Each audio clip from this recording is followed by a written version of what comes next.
declaro aberta a 34ª sessão ordinária do Tribunal Pleno, a se realizar no dia de hoje, sob a nossa presidência. Presente o digno representante do Ministério Público, Procurador-Geral de Justiça, Alexandre Torinho, a quem damos as boas-vindas.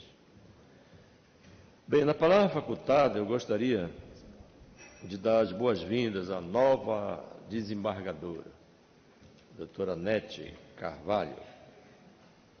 Pois bem, hoje esta corte recebe a desembargadora Anete Marques Pena de Carvalho, em sua primeira sessão no Tribunal Pleno. Sua posse ocorreu ontem, como todos sabem, em cerimônia que marcou a história desta casa. Pela primeira vez em quase 100 anos, a vaga destinada à advocacia é ocupada por uma mulher. O Tribunal de Justiça do Pará já tem trajetória consolidada de valorização feminina. Fomos o primeiro do Brasil a ter uma mulher na presidência, com a desembargadora Lídia Dias Fernandes.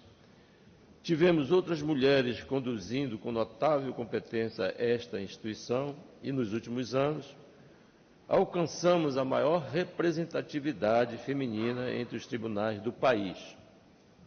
O ingresso de nossa colega desembargadora Nete, com sua sólida carreira, acrescenta ainda mais força a essa presença. Foram 3 décadas de advocacia, com passagem pela Procuradoria do Estado e experiência como professora universitária. Uma trajetória que une prática à teoria. Agora, sua competência se soma ao nosso colegiado, fortalecendo a missão de julgar com equilíbrio e humanidade. Desejo que sua caminhada nesta corte, desembargadora Nete, seja marcada por realizações e bons momentos. Em nome do Pleno, dou-lhe as boas-vindas à sua primeira sessão. A palavra continua franqueada. Ninguém usa da palavra. Se Vossa Excelência quiser usar da palavra, desembargadora Nete, fique à vontade. Eu peço a palavra, Excelência. Pois não. Queria agradecer as palavras da presidência e a todos desta corte. É uma honra vir somar com vocês uma corte tão respeitada e admirada por mim.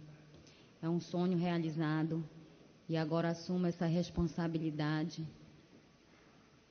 com muita vontade de realizar a justiça com equilíbrio. E agradeço cada um pela receptividade. Podem contar com o meu trabalho, com o meu compromisso e com a minha responsabilidade. É uma honra já estar compondo esse pleno no meu primeiro dia de trabalho. Espero atender a expectativa de cada um e agradecer por todos os votos e a confiança que a mim foi depositada. Gratidão. Obrigado, Excelência. Aprovação da ata resenha da sessão anterior. Senhor presidente. Ninguém discute. Aprovada. Pois não, desembargadora Célia? Ainda está facultada a palavra? Sim, claro. Fique à vontade. Eu queria, tão somente aqui, prestar conta e reiterar o pedido de apoio e colaboração. Em março, nós iniciamos, a Escola Judicial iniciou o projeto social Todas Cuidadas. É um projeto de iniciativa da servidora Lorena Freire. E o propósito é garantir a dignidade menstrual a mulheres em situação de vulnerabilidade por meio de arrecadação e distribuição de absorventes. Passados 5 meses, nós temos já computado a arrecadação de 23.678 absorventes. E já estamos em distribuição, já feita a ONG Acolher Belém, Pará Solidário, Igreja de Loreto, e temos como doadores, até então, a MEPA, Associação dos Magistrados, o CESUPA, a doutora Rosa, o Instituto Ação Pensando Bem, né, na presidência da senhora Carmen Peixoto, o desembargador Luiz Neto, e esse resultado evidencia o alcance social da iniciativa, bem como o fortalecimento do engajamento comunitário e da consciência sobre a dignidade menstrual. E é com essa finalidade de colaboração de magistrados, servidores deste poder e demais interessados, que nós estamos aqui dizendo que as caixas coletoras estão localizadas no edifício sede, no Juizado Especial da Avenida Tamandaré, no Fórum Cível, no Fórum Criminal e na Escola Judicial. E agradecer a todos essa colaboração e esse envolvimento com o projeto. Muito obrigada, senhor presidente. Obrigado, Excelência, e parabéns pela iniciativa da nossa Escola Judicial. Vamos ordenar a nossa pauta de hoje. Na parte administrativa, esta pauta, nós temos uma proposta de resolução, relatoria da nossa eminente colega Luzia Nádia. Vossa Excelência julga, desembargadora? Julga, Excelência. Obrigado. Nós temos também processos sigilosos, por hora, né? Um incidente de insanidade mental e um processo administrativo disciplinar em face de magistrado.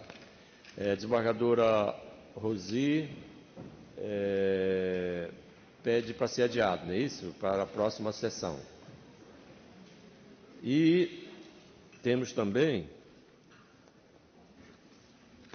uma medida cautelar em ação direta de inconstitucionalidade, relatoria do eminente colega José Maria Teixeira do Rosário. Vossa Excelência julga, desembargador José Maria? Bom dia a todos. Excelência, eu vou retirar de pauta. Pois não, obrigado.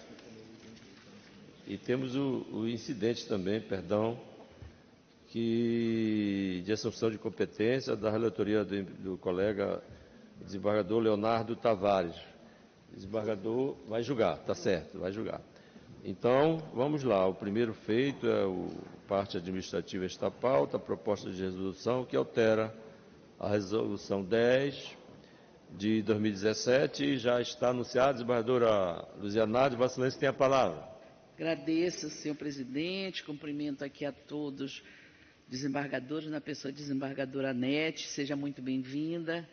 Esta corte, com certeza, está feliz com a sua presença e ainda tendo conhecimento que Vossa Excelência irá contribuir muito para os julgados que aqui se apresentarem. Então, seja muito bem-vinda.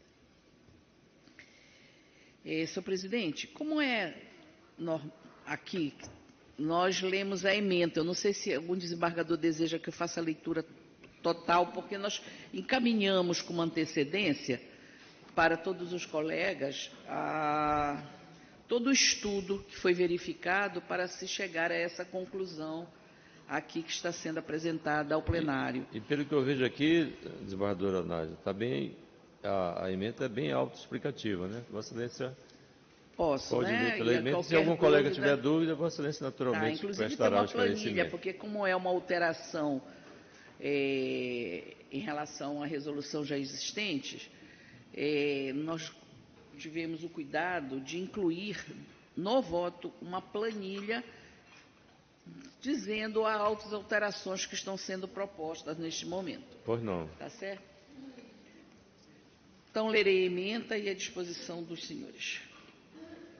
Proposta de alteração da Resolução do Tribunal de Justiça número 10, de 5 de abril de 2017, que regulamenta a concessão da gratificação de gabinete e da gratificação por regime especial do trabalho.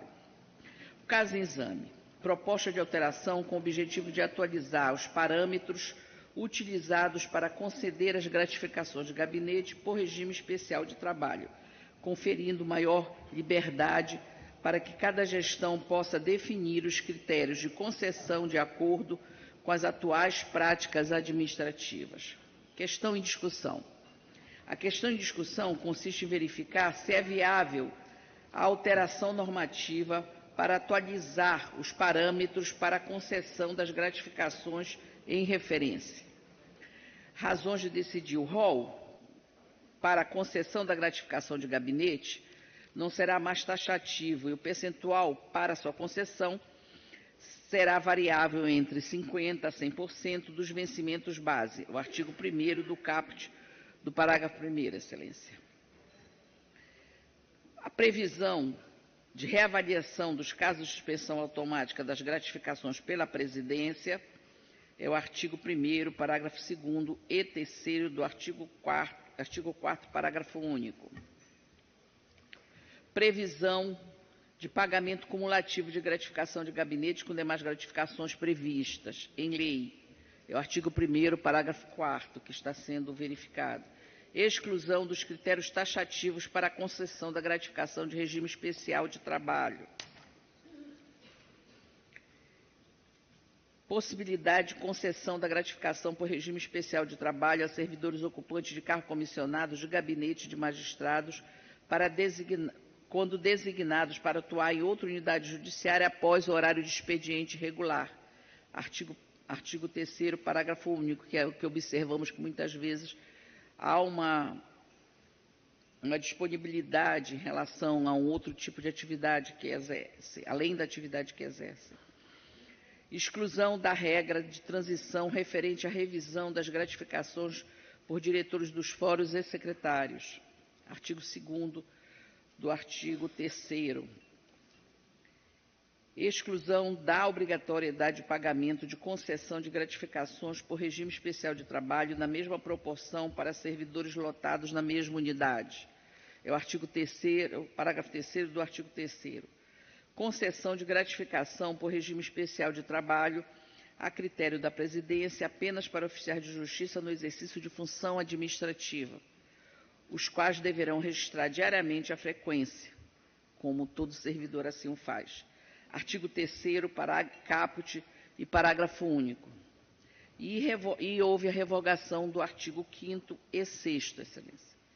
Diante disso, eu proponho a aprovação da proposta de alteração da Resolução 10 de 2017, que regulamenta a concessão de gratificação de gabinete e da gratificação por regime especial, conforme exposto na ementa, e à disposição para qualquer dúvida dos colegas, senhor presidente. Obrigado, desembargadora Nádia. Coloco em discussão o voto da colega.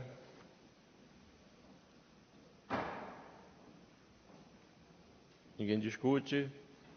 Por unanimidade dos presentes, aprovada a resolução em questão.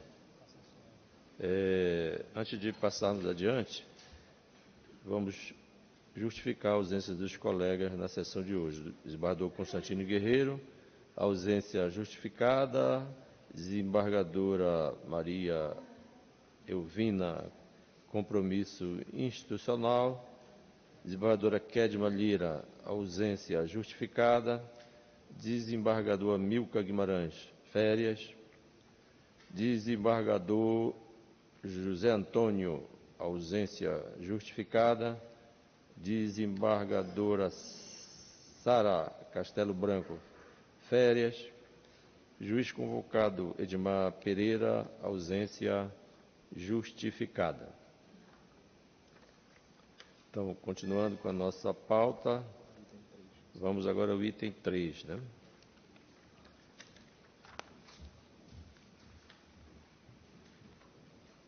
Os processos judiciais eletrônicos pautados. Já se encontra anunciado um incidente de assunção de competência, a relatoria do desembargador Leonardo Tavares. Aqui eu passo a palavra. Presidente, pela ordem, eu estou impedido, eu oficiei nesse processo na qualidade de Procurador-Geral de Justiça. Pois não, o desembargador César Matar Júnior, impedido. Desembargador Leonardo, por gentileza. Obrigado, senhor presidente. Peço paciência aos colegas, que o voto é grande, Tá. Desembargador Leonardo, só para registrar que o desembargador já consta o impedimento do desembargador Rômulo Nunes. Tá, ok. O presente incidente de assunção de competência IAC foi por mim suscitado perante este Tribunal Pleno, conforme previsão do artigo 947, parágrafos 1º e 4º do Código de Processo Civil e do artigo 184, parágrafos 1º e 2º do Regimento Interno deste Tribunal. Nos autos do conflito de competência civil número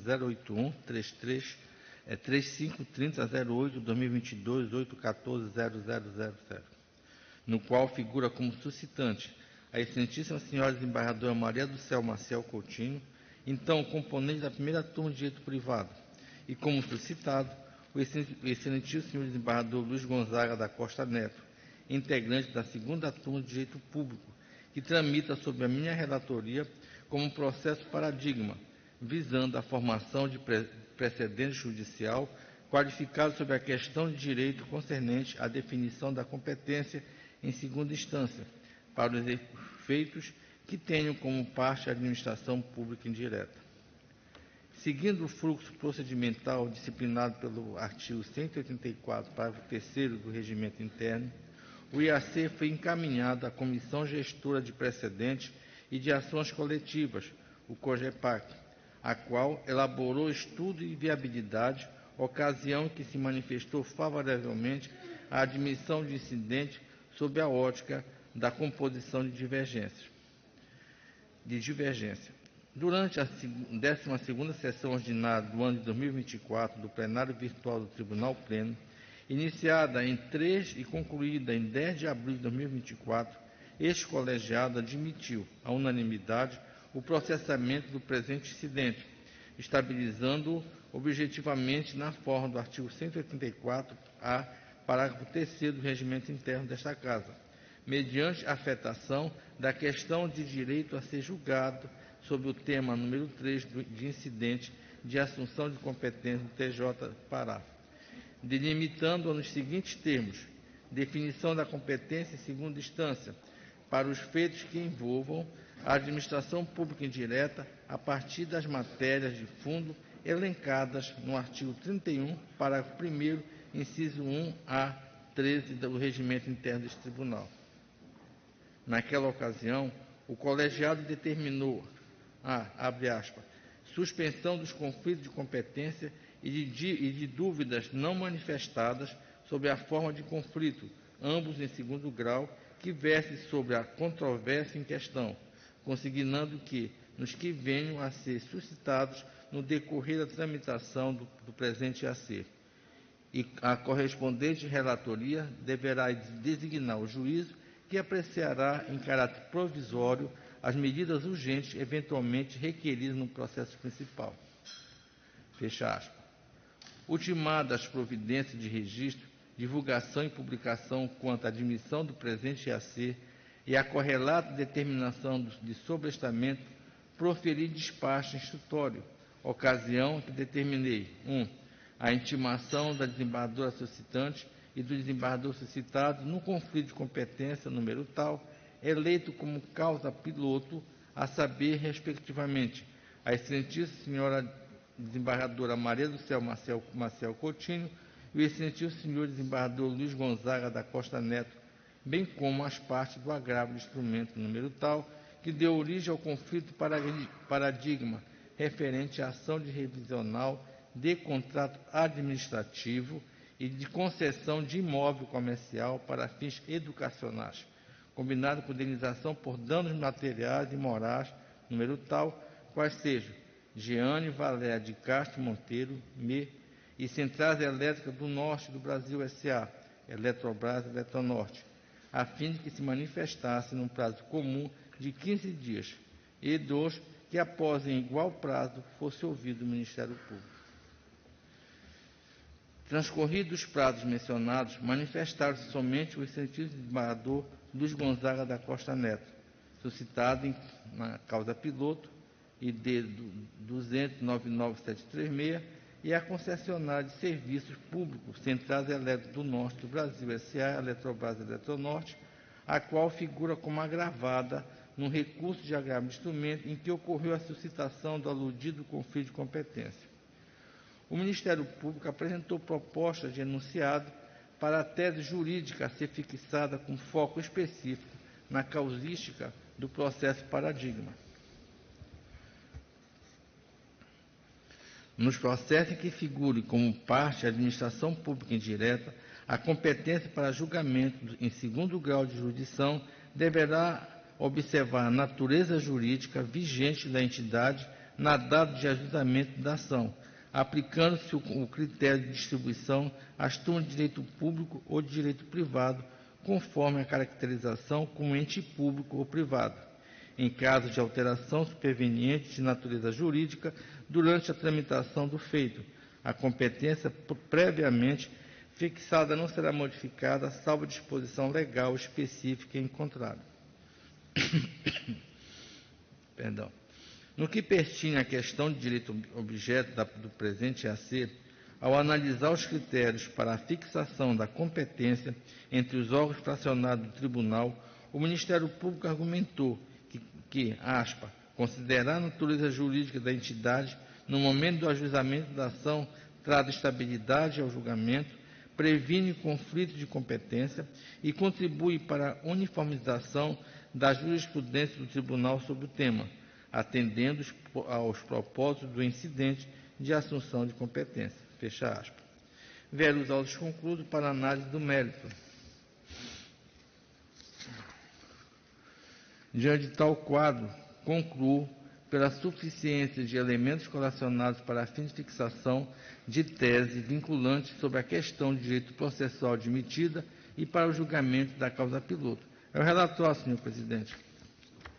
Vossa Excelência pode prosseguir com o voto, por gentileza? Não haverá sustentação. Não haverá. Inicialmente, registro que o incidente de assunção de competência, ao lado do incidente de resolução de demandas repetitivas, que é o IRDR, consiste em instrumento para que os tribunais locais exerçam o papel de cortes de interpretação, nos moldes dos tribunais superiores, com o fito de alcançar estabilidade, integridade e coerência na sua jurisprudência, conforme precitou o Código de Processo Civil em seu artigo 926.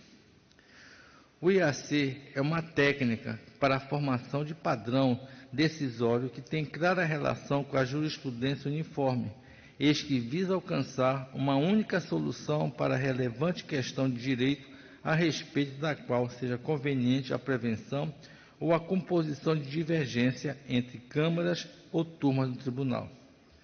Ou também para proporcionar definição imediata de uma questão de direito com grande repercussão geral. Por isso, considerando o alcance de sua eficácia, as diretrizes aplicáveis ao processo de construção dos precedentes obrigatórios estativados pelo artigo 927 do Código de Processo Civil, destacadamente as normas dos artigos 976 e 987 e dos artigos 1036 a 1041, devem ser estendidas em aplicação analógica supletiva. Tais vetores impõem que o relator busque afetar uma estrutura subjetiva multipolarizada durante a instrução, com a intervenção obrigatória do Ministério Público na qualidade fiscal da ordem jurídica, a fim de possibilitar amplitude de discussão, agregação de novos dados e informação úteis à melhor resolução da questão jurídica e a materialização tanto da pluralidade argumentativa quanto de legitimação democrática previamente à cognição do órgão jurisdicional colegiado, que voltará à tese vinculante em nível estadual. Na espécie, preenchidos os requisitos legais e admitido o processamento, entendo pela suficiência das manifestações dos autos, inclusive com manifestação do órgão ministerial, motivo pelo qual passa ao juízo meritório, fazendo constar dos votos os elementos essenciais indicados pelos artigos 187 do Regimento Interno do Tribunal de Justiça do Estado do Pará. 1. Da relevante questão de direito, das circunstâncias fáticas que ensejaram a controvérsia e dos fundamentos sustentados pelas correntes dissonantes, artigo 187, 2 e 3 do Regimento Interno. No acordo de admissão, o presente AC foi estabilizado objetivamente mediante a delimitação da questão de direito, definição de competência em segunda instância para os feitos que envolvam a administração pública indireta a partir das matérias de fundo elencadas no artigo 31, parágrafo 1º, inciso 1 a 13 do Regimento Interno deste Tribunal. Inclusive, na ementa do acordo de admissão do presente AC, foi ressaltado qual seria o alcance da questão de direito afetada, a saber, a delimitação dos critérios para a fixação de competência em segundo grau de jurisdição a serem aplicados na distribuição entre turmas de direito público ou de direito privado, considerando a matéria de fundo objeto de discussão ou as partes litigantes em se tratando de entes da administração pública indireta. A afetação da questão de direito objeto do presente AC deu-se nos moldes do artigo 947, parágrafo 4º do CPC, eis que motivada pela circunstância fática da constatação de divergência atual nesta Corte, nos moldes da jurimetria registrada sob D número tal, quanto ao correto critério de fixação da competência das turmas de direito público e das turmas de direito privado nos feitos em que figurem como parte os entes da administração pública indireta, ou seja, a fim de definir se essa competência interna deve ser determinada. 1. Em razão da matéria, racione matéria, nas formas do artigo 31, parágrafo 1º, incisos 1 a 3 do Regimento Interno, devendo ser apurada se a matéria de fundo ou a relação jurídica litigiosa tem natureza de direito privado ou de direito público, não sendo determinante a personalidade jurídica ostentada pelas partes. Ou, em razão da pessoa, ratione persone, a considerar a personalidade jurídica das partes, de sorte que, caso participe da relação processual uma pessoa jurídica de direito público interno, a saber, entes políticos da administração pública indireta, União, Distrito Federal, Estados e municípios, e entidades da administração pública indireta, com personalidade de direito público, como as autarquias, as associações públicas, que correspondem a uma das formas de constituição dos consórcios públicos e fundações autárquicas, também chamadas de autarquias fundacionais, por conservarem a personalidade de direito público e estando a matéria prevista no rol do artigo 31, parágrafo 1º do Regimento Interno desta Casa. Deveria ser reconhecida a competência das turmas de direito público, do contrário, na hipótese de figurar na lide uma entidade da administração pública indireta com personalidade de direito privado, a saber, sociedade de economia mista, empresa pública ou fundação pública de direito privado, serem competentes as turmas de direito privado. Tal controvérsia ganhou destaque em feitos que envolvendo licitações e contratos em que figuram pessoas jurídicas de direito privado, notadamente a Sociedade de Economia Mista, integrante da administração indireta, Banco do Estado do Pará, e as concessionárias de serviço público, Centrais Elétricas do Norte do Brasil, S.A.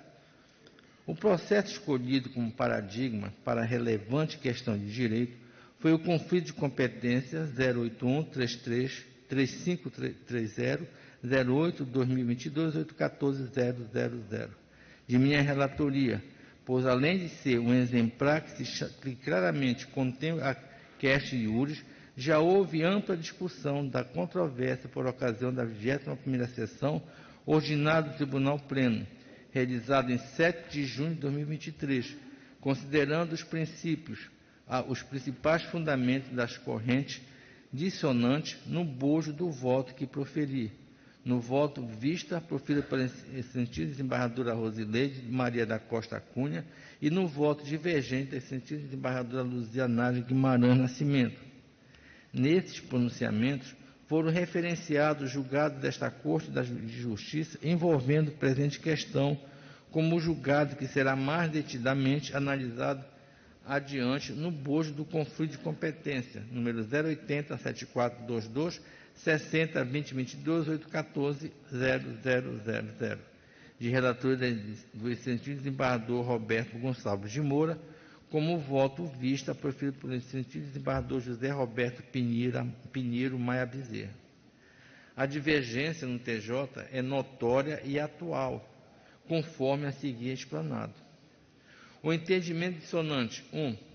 Presente no julgamento do conflito de competência número 080-7422 e também nos conflitos de competência 080-4251, no 0000-131-35 e 081-2509, e na dúvida não manifestada sob forma de conflito 081-0318, asteia que, na forma do artigo 31, parágrafo 1º do regimento interno deste tribunal, a competência dos órgãos fracionários que compõem a seção de direito público seria definida ratione matéria, considerando a matéria de fundo veiculada na demanda conforme extraída dos elementos identificadores da ação causa de pedir e pedido, não sendo fato determinante a personalidade jurídica do direito público ou privado da parte.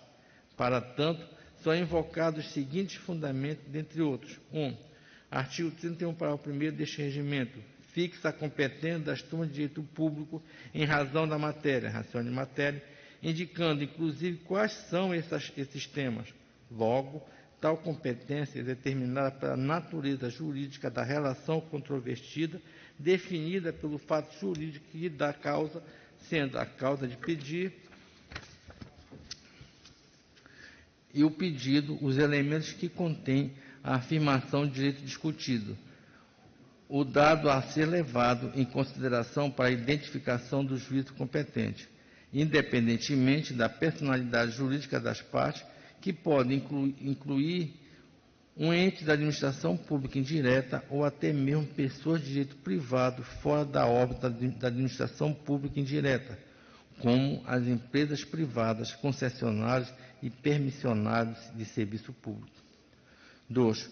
Por força do rol de matérias contido no artigo 31, parágrafo 1º do regimento desta Casa, é indiferente o fato de a personalidade jurídica do ente da administração indireta ou da pessoa prestadora de serviço público seja de direito privado, nos casos em que a matéria de fundo do litígio sofrer incidência ou derrogações de normas de direito público, como ocorre com regramento de licitação e contrato administrativo, responsabilidade civil objetiva, improbidade administrativa, ressarcimento ao erário, dentre outros.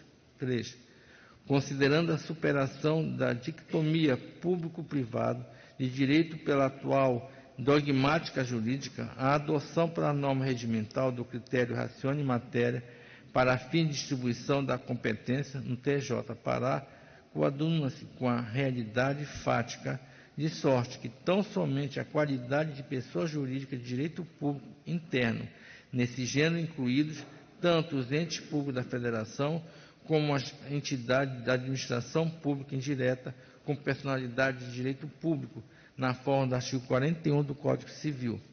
Não tem o condão de configurar a relação jurídica litigiosa como sendo direito público, pois há situações nas quais tal circunstância relativa à personalidade jurídica do ente não compõe elementos da causa de pedir ou do pedido, justamente por tratar de relações jurídicas advindas de atos e contratos com natureza particular, os chamados contratos de administração, em contraponto aos contratos administrativos, e assim serem regulados preponderantemente pelo direito privado, tais como compra e venda, permuta e doação. 4. Há notável semelhança entre os assuntos previstos nos incisos do artigo 31, parágrafo 1º do regimento interno deste tribunal, com aqueles preconizados no artigo 9º, parágrafo 1º do regimento interno do STJ. Em um contexto de real similitude jurídica, seria salutar encampar o entendimento sedimentado na Corte Especial do STJ, quanto à prevalência do critério natureza da relação jurídica litigiosa para fins de definição da competência interna entre os órgãos fracionados do TJ Pará.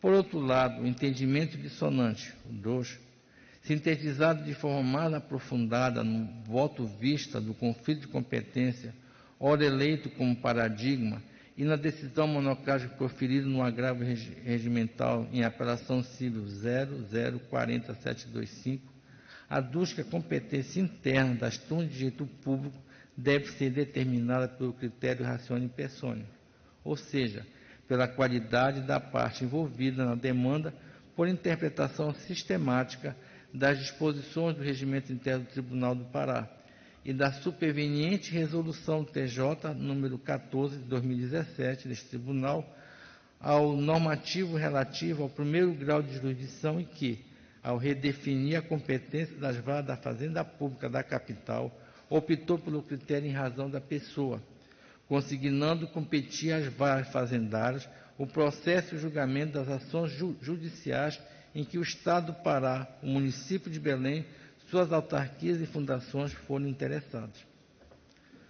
Adotando o critério da aplicabilidade mais simplificado e objetivo, o entendimento dissonante 2, nós estamos analisando agora, preconiza que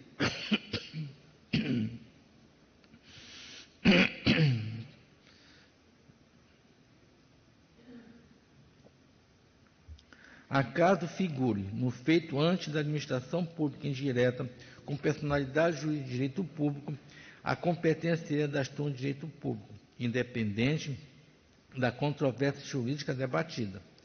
Sob outro viés, quando as partes envolvidas forem entes da administração pública indireta com personalidade de direito privado e ainda mais pessoas jurídicas de direito privado, concessionárias ou permissionárias de serviços públicos, a competência para o processamento e julgamento caberia aos órgãos fracionários da seção de direito privado. Tal corrente pauta-se nos seguintes fundamentos. 1. As ações e recursos envolvendo entes societários de natureza jurídica de direito privado não integram a competência dos juízes fazendários de primeira e segunda instância. Eis que uma interpretação sistemática das normas estaduais de organização judiciária revela que essa competência deve ser regida em razão da pessoa, espécie de competência absoluta, e não da matéria objeto da ação. 2. O critério de competência em razão da matéria encontrado no artigo 31, parágrafo 1º do Regimento Interno do Tribunal do Pará seria de aplicação subsidiária em relação ao critério em razão da pessoa, pois o caput deste dispositivo restringe a competência ao âmbito dos processos regidos pelo direito público, bem como os recursos das decisões de juízes de direito público.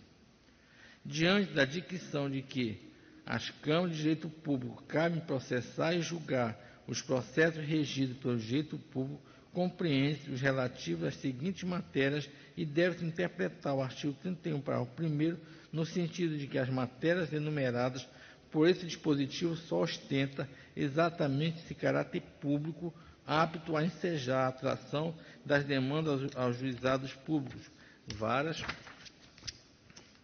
da Fazenda Pública, turma e seção de direito público, quando, como condição, previa indispensável a composição da lide, contar com entes políticos da administração pública direta e as entidades da administração indireta, com personalidade jurídica do direito público, a saber, autarquias, fundações autárquicas e associações públicas, em um dos polos da relação processual. Caso contrário, em se tratando de parte com personalidade privada, ainda que a relação jurídica litigiosa englobe alguma das matérias do rol contido no pré-falado dispositivo, não restará caracterizado o caráter de direito público. 4.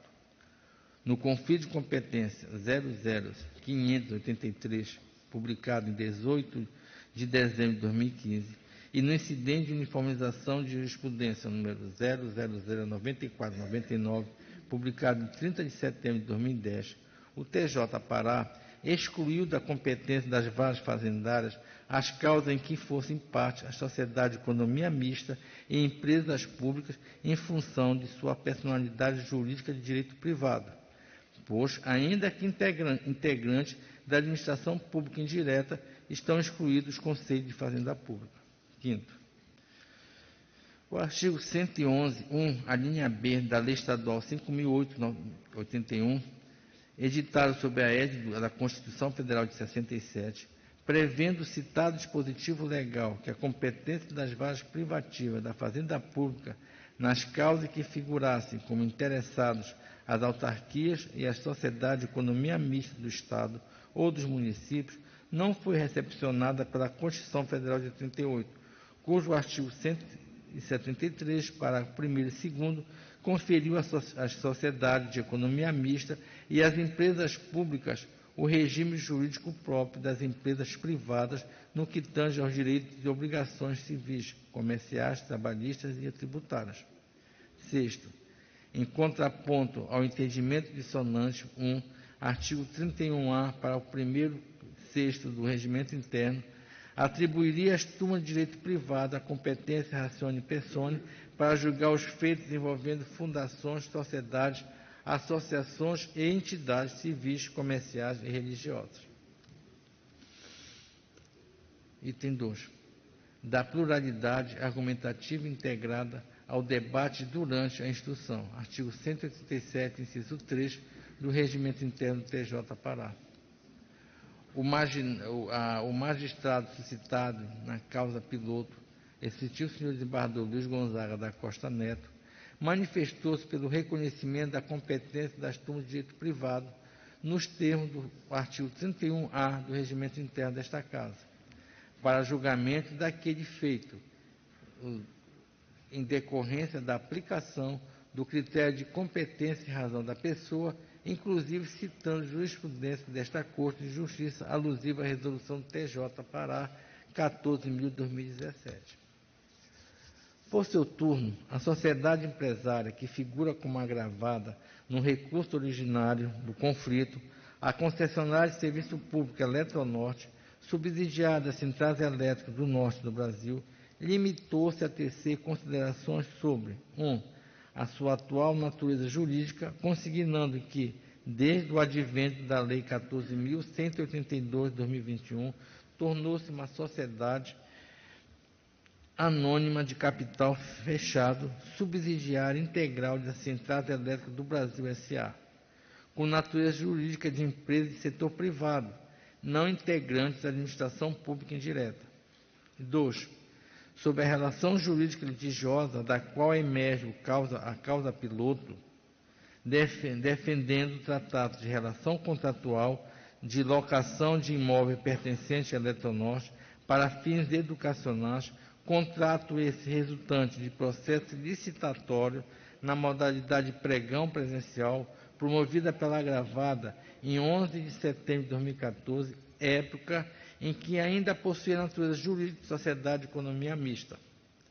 Na condição de fiscal da ordem jurídica, o Ministério Público do Estado do Pará apresentou proposta de enunciado para a tese jurídica a ser fixada, a qual se concentra na situação fática específica da causa piloto, ao argumento de que as normas de divisão de competência entre os órgãos fracionados dos tribunais consubstanciam competência do tipo relativa, a teor do artigo 43 do CPC, princípio da perpetuatio jurisdictionis, vindo a sugerir a seguinte redação.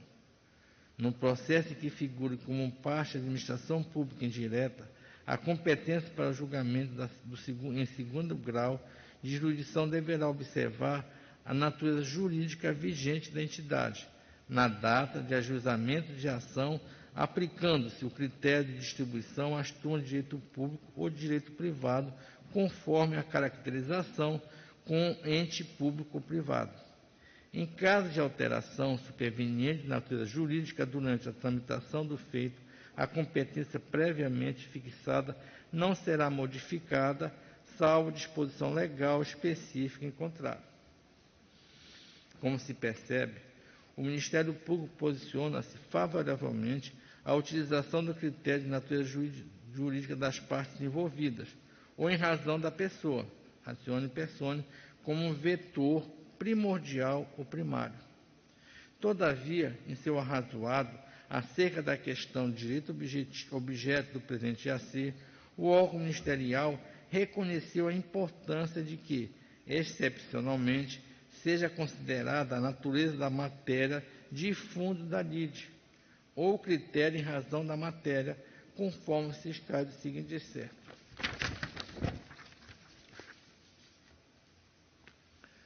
Embora a natureza jurídica das partes seja o critério principal, a natureza da matéria de fundo debatida também pode ser relevante para a fixação da competência, especialmente em situações excepcionais. Por exemplo, mesmo que uma entidade seja de direito privado, determinadas demandas podem versar sobre questões eminentemente justificando a competência de turmas especializadas em direito público. Assim, a tese jurídica aqui fixada deve permitir essa flexibilidade interpretativa, mas sem que isso acarrete insegurança jurídica para as partes. A aplicação de competência por matéria de fundo deve ser analisada com cautela e utilizada apenas quando a questão pública subjacente ao caso concreto prevalecer sobre o status jurídico das partes envolvidas. Desta forma, percebe-se que foram ouvidas diferentes vozes ao longo da instrução do presente IAC, a fim de legitimar democraticamente a formulação da tese vinculante. 3. Da análise da questão de direito e dos dispositivos normativos correlatos à luz dos argumentos cotejados ao incidente, artigo 187, inciso 4º e 5º do Regimento Interno deste Tribunal. Adentrando agora ao cerne da controvérsia, a fim de identificar o correto critério fixador da competência interna para julgamento dos feitos envolvendo a administração pública indireta em segundo grau de jurisdição, passo a analisar como a dogmática jurídica e a jurisprudência dos tribunais superiores posicionam-se quanto às correntes divergentes acima apresentadas, dando interpretação ao artigo 31, parágrafo 1º do regimento desta Casa, de forma a compor a divergência atual e melhor solucionar a controvérsia apresentada. 3.1. Da superação da dicotomia público-privado no Estado constitucional contemporâneo, dos motivos de publicização do direito privado e da privatização do direito público. A dogmática jurídica propõe diversos critérios distintivos entre o direito público e o direito privado, a saber, os sujeitos, o interesse, a personalidade jurídica e a atividade. Carlos Ari, Fundamento de Direito Público, 5ª edição 7, tiragem São Paulo, Maria, 2017. Ainda outros critérios de distinção, como de utilidade do fim, da natureza patrimonial ou não do interesse tutelado e da imperatividade e do tipo da relação jurídica de coordenação ou subordinação do ius imperi. De Pietro, Maria Silva Zanella, Direito Administrativo, 32ª edição, Rio de Janeiro, Forense, 2019, página 565. Em sequência, despontaram várias categorias dictômicas derivadas, quais sejam regime de direito público versus regime de direito privado, relação de direito público versus relação de direito privado, nó de direito público versus nó de direito privado, pessoa de direito público versus pessoa de direito privado, interesse público versus interesse privado, obrigação de direito público versus obrigação de direito privado, bem público versus bem privado, relação vertical versus relação horizontal. Existem também os critérios de submissão do Estado à ordem jurídica, legalidade, versus princípio da liberdade dos indivíduos, princípio da função, ato vinculado a um fim, versus autonomia da vontade, devido processo legislativo, judicial, administrativo, versus informalismo, no item informativo das vontades particulares, publicidade versus intimidade e privacidade, responsabilidade objetiva do Estado versus responsabilidade subjetiva pautada na culpa. No Brasil, com o advento da Constituição Federal de 1988, operou-se a transformação do Estado garantidor da ordem para aquele que também assume as funções de prestador de serviços, e a partir da centralidade da dignidade humana e da preservação dos direitos fundamentais. No bojo do fenômeno denominado publicização do direito privado, ocorreu uma crescente ingerência do Estado nas matérias reguladas pelo direito privado, com o fito de resguardar interesses fundamentais ao cidadão e à coletividade, materializando-se uma restrição gradual da autonomia da vontade privada em prol do interesse público, com destaque do papel exercido pela norma jurídica na conformação da vida econômica e social. Por outro lado, o Estado passou a intervir ativamente na economia e a desempenhar atividades em competência com os sujeitos privados. Então, a procura por instituto de direito privado intensificou-se em nome dos princípios da eficiência, da livre iniciativa, da livre concorrência, mediante o regime jurídico híbrido, que diminuía a prerrogativa do poder público a partir de novos vínculos horizontais com o particular. A chamada privatização do direito público representa uma ampliação do espaço de atuação estatal na perspectiva de concretização mais aproximada da justiça social, a teor dos artigos 1º e 170 da Constituição Federal de 88. No dizer de José dos Santos Carvalho Filho, tem-se Estado empresário, o qual intenta explorar uma atividade econômica, quando necessária, os imperativos da segurança nacional ou a relevante interesse coletivo, consoante o artigo 173 da Constituição Federal. No particular, são elucidativas as palavras de Fabiano Zimier, da suspensão da dicotomia de direito público versus direito privado ao dever de cooperação. Está disponibilizado no site que lá ele cita. Tá? Um exemplo notável dessa mudança de paradigma é a edição da Lei 13.303 de 2016, que consubstancia o estatuto jurídico da empresa pública, da sociedade de economia mista e de seus subsidiários no âmbito da União, dos Estados, do direito federal e dos municípios, a qual regulamenta justamente o parágrafo 1º do artigo 173 da Constituição Federal de 88, introduzido pela Emenda Constitucional número 19 de 98.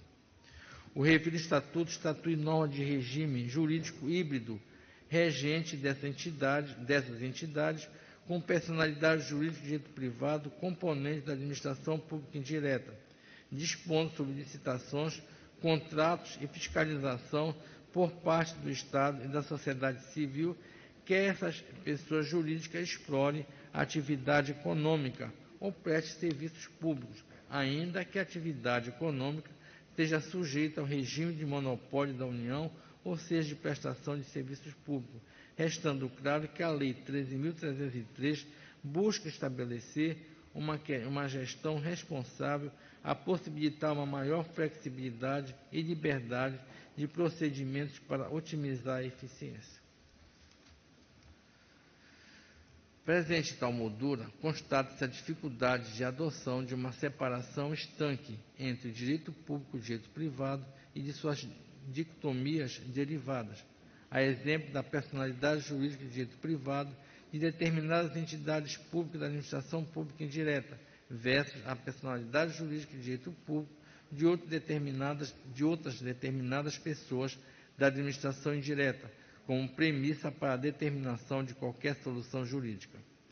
A complexidade alcançada pela sociedade contemporânea conduz que a interdisciplinaridade das normas de direito e a um contexto de direitos ambivalente e da construção de relações jurídicas dinâmicas, por vezes submetidas às normas heterônomas, vale dizer, relação sobre as quais poderão incidir simultaneamente preceitos de direito público e direito privado.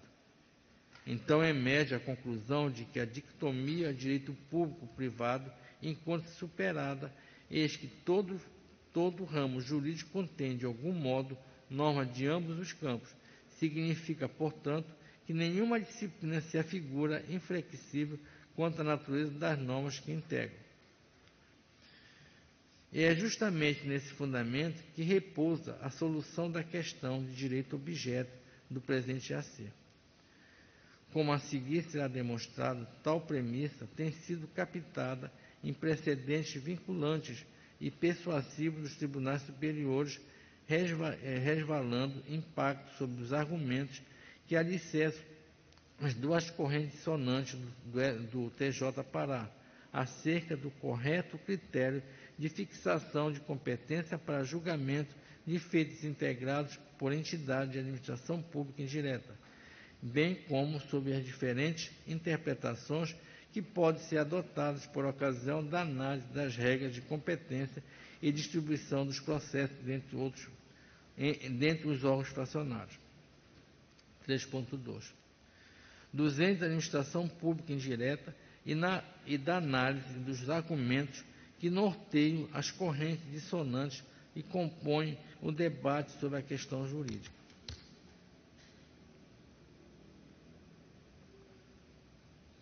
Inicialmente, rememoro que a administração pública indireta é o conjunto de pessoas jurídicas dotadas de personalidade jurídica própria, tradicionalmente classificadas como de direito público ou privado e denominadas de entidade pelo Decreto-Lei 200/1967, o qual organizou a administração do Poder Executivo Federal e estabeleceu diretrizes para a reforma administrativa ao conferir autonomia administrativa financeira às entidades da administração indireta, promovendo a descentralização de atividades e maior agilidade na gestão pública.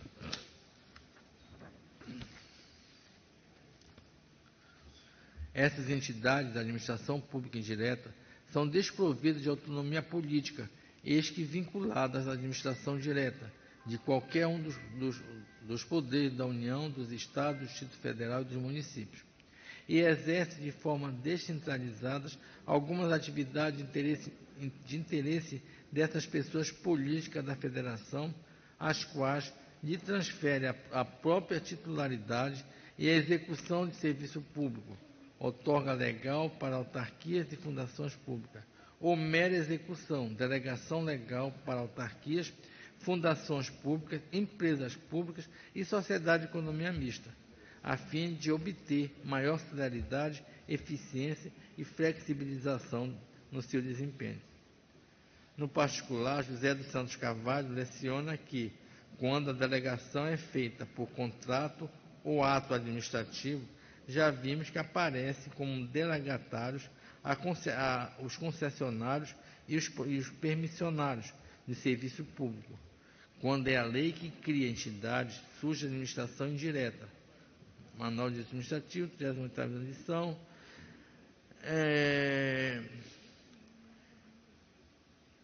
Atas Aboeri, Ata 2024, Pátria 370, destacando que as categorias básicas, entidades da administração pública indireta, elencadas pelo artigo 4º, inciso 2, Decreto-Lei 267, quais sejam autarquias, empresas públicas, sociedade de economia mista e fundações públicas, possuem características peculiares e personalidade jurídica de direito público ou privado. Na visão do nominado doutrinador, a circunstância de que a entidade se enquadra numa das categorias jurídicas acima confere certeza suficiente e indiscutível para ser considerada como integrante da administração indireta da respectiva pessoa federativa, e isso independentemente de prestar serviços públicos ao exercer atividade econômica de natureza empresarial. Haja visto que não é o fim a que se destina a entidade que qualifica como participante da administração direta, mas sim a natureza de que se reveste. Talvez, se lege referenda, pudesse ser excluídas pessoas com objetivos empresariais, objetivos normalmente impróprios aos fins desejáveis do Estado, Mas não foi esse o sistema adotado pela Constituição e legislação pátria. Em apertada síntese, José dos Santos Carvalho Filho aponta que as autarquias possuem natureza jurídica de direito público, criadas por lei específica, regidas predominantemente pelo direito público. As fundações públicas podem ter natureza jurídica de direito privado, direito público ou privado, dependendo de sua constituição, podendo ser regidas pelas normas de ambos os ramos do direito. Já as empresas públicas e as sociedades de economia mista são pessoas jurídicas de direito privado, criadas pela autorização legislativa regida pelo direito privado como derrogação de direito público. Dito isso, ressalto que no presente incidente de assunção de competência, é relevante refletir acerca do Instituto da Competência, o qual é compreendido como critério de distribuição das atribuições relativas ao desempenho da jurisdição. Poder-dever do Estado de dizer o direito ao caso concreto, entre os vários ramos que compõem o Poder Judiciário, nos termos delineados no artigo 102, 105, 108 e 109 da Constituição Federal de 88, exemplificativamente. A correta observância da competência garante eficiência, celeridade e justiça ao caso concreto, densificando as garantias do juiz natural, do devido processo legal, do contraditório e da ampla defesa e da razoável duração do processo, até o do artigo 5º, artigo 5º, 53, 54, 55 e 78 da Constituição Federal, respectivamente. De ordem na autonomia assegurada pelo artigo 96,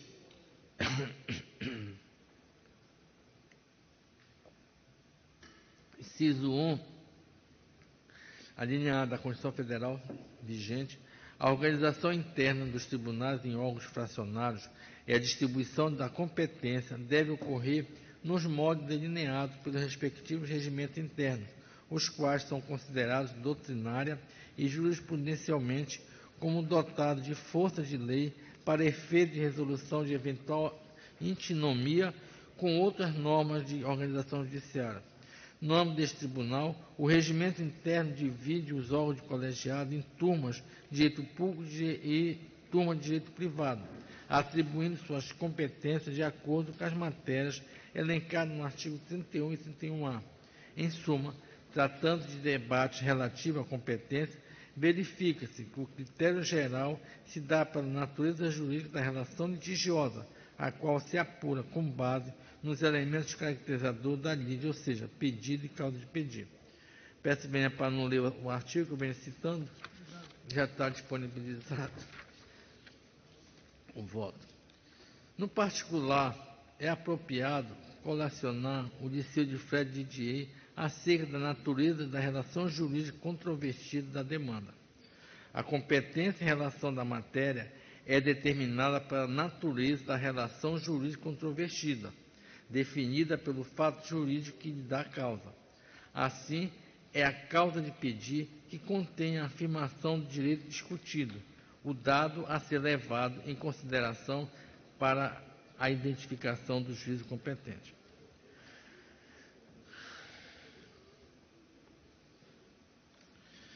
Considerando a prevalência da natureza da relação jurídica litigiosa como fator determinante para a definição do juízo competente na instância de quem, assim como definido pelas normas do regimento interno do tribunal, de competência das turmas, os fundamentos para a adoção do critério material não se restringem à simples análise do fato jurídico que deu origem aos elementos pedido e causa de pedir, mas também buscam discernir se a solução da controvérsia jurídica sofrerá o influxo de normas de direito público ou de direito privado, sem qualquer sujeição da personalidade jurídica das partes litigantes.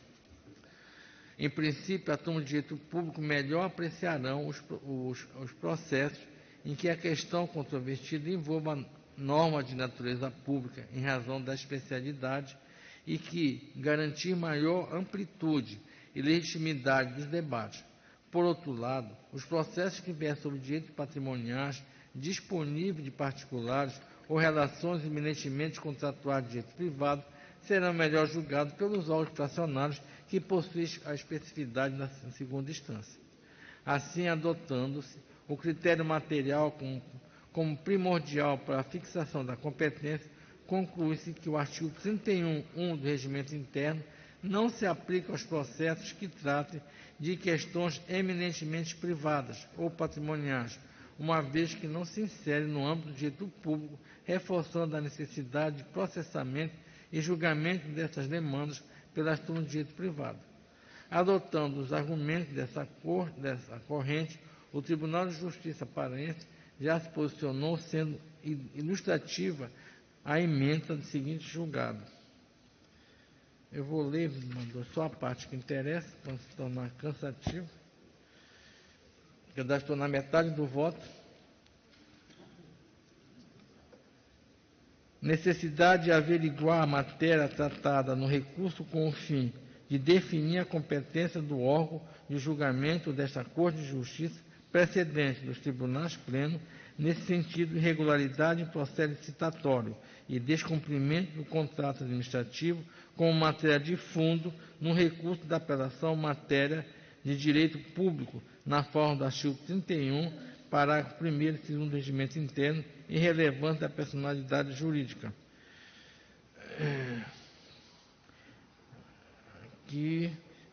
Nos termos do artigo 31, parágrafo 1º e 2º do Regimento Interno, a definição de competência das turmas de direito público rege-se pela matéria precedente do Tribunal Pleno. Relatoria do desembargador Ricardo Ferreira Nunes, julgado em 10 de fevereiro de 2021 e publicado no dia 19 daquele mês e ano. Na mesma direção, concluiu o julgamento da dúvida não manifestada sobre a forma de conflito em apelação civil processo número tal, o qual tramitou sob a relatoria da excelentíssima desembargadora Eva do Amaral Coelho, cuja ementa foi redigida com o seguinte termo: dúvida sobre competência não manifestada sobre forma de conflito, apelação civil, ação de cobrança, PASEP, matéria de direito privado. 2. Demanda não envolve discussão alusiva ao direito do ex-servidor ao PASEP, mas em si mesmo, tampouco acerca da relação jurídica institucional administrativa. Ao contrário, o caso em debate de respeito a direito obrigacional, responsabilidade civil e ainda direito privado em geral, matérias estas que estão inseridas no âmbito da competência da turma de direito privado, consoante disposição contida nos incisos 3, 4 e 18 do parágrafo 1º do artigo 31 do Regimento Interno deste Tribunal de Justiça. Cito também uma decisão da desembargadora Luana, no mesmo sentido, em que ela diz o regime da Luana Santalice, o regime interno deste tribunal e precedentes jurisprudenciais recentes apontam que ações relacionadas à PASEP, mesmo envolvendo entes de direito privado, devem ser julgadas pela turma de direito público em razão da natureza da relação jurídica. Importante salientar que, embora haja consenso quanto à necessária averiguação da natureza jurídica da matéria discutida, ao fundo para fins de declaração da competência, percebe-se que a utilização de um critério material pode levar a interpretação diversas nos casos em que exista no mesmo processo interdisciplinaridade entre questões de direito público e direito privado, ocasionando dissonância quanto à distribuição dos feitos aos órgãos fracionários, como no caso das demandas que envolvem o Programa da Formação Patrimônio do Servidor Público PASEP, que tem como parte o Banco do Brasil S.A.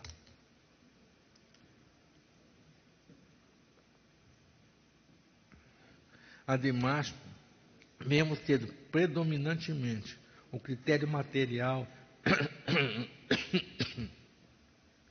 de definição de competência interna, em detrimento do critério defendido em razão da pessoa, emerge dúvidas quanto à distribuição de processos envolvendo entes da administração pública indireta e concessionários de serviço público como parte, o que motivou a atuação da vice-presidente TJ Pará para solucionar os conflitos em alguns processos no exercício da competência regimental para superintender a distribuição dos feitos.